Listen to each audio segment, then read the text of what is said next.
হরে কৃষ্ণ। ভগবদ্গীতায় ভগবান শ্রীকৃষ্ণ বলেছেন, সমস্ত ধর্ম পরিত্যাগ করে শুধু আমার শরণাগত হও, আমি তোমাকে রক্ষা করব। আর আমরা কি বলি? শরণাগত হতে হবে, কিন্তু আমার তো অনেক দায়িত্ব রয়েছে। আর মায়া আমাদের কি বলে?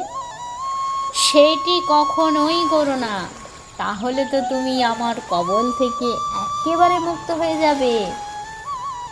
আমার অধীনে থাকো, আর আমি তোমাকে অনবরত পদাঘাতে চূর্ণ বিচূর্ণ করব।